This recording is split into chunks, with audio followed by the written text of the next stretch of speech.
जातीचा राजा।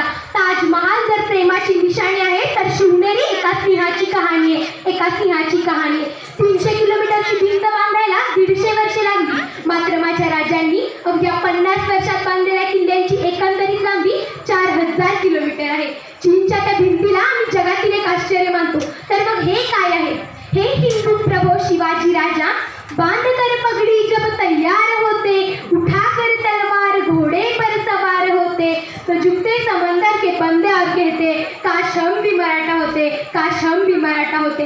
मित्रांनो, शाहिस्ते खानाला रोज डायरी लिहिण्याची सवय होती। त्याने त्याच्या डायरीत एक प्रसंग नमूद केला आहे। तो असे लिहितो, शिवराय आले तसे तुफान मारासारखे लाल महालातून निघून गेले। काही वेळाने गोंधळ थांबला, तितक्यात खानाची एक बहीण धावत धावत खानाकडे आली आणि म्हणाली, भाईजान भाईजान मेरी बेटी नापता है भाईजान।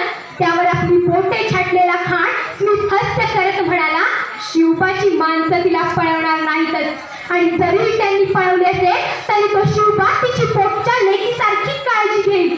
अरे कोणता हा विश्वास दुश्मनांनाही महाराजांच्या चारित्र्यावर। शेवटी ती मुलगी एका पिंपात लपून बसली होती। कोण म्हणतं महाराज मुसलमानांचे विरोधक होते? महाराजांच्या आरमाराचा प्रमुख दौलत खान, महाराजांच्या घोडदळाचा प्रमुख इब्राहिम खान।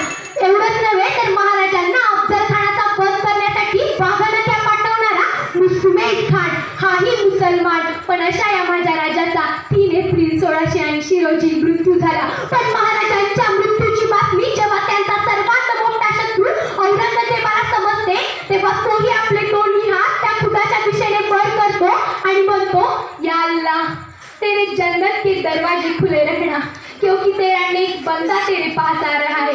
परमेश्वरा तुझ्या स्वर्गाची दारं उघडी ठेव, कारण एक उत्तम तरुण तुझ्याकडे येतोय। जाता जाता एवढंच म्हणे, शिवबाशिवाय किंमत नाही, शंभूशिवाय हिंमत नाही, शिवबाशिवाय किंमत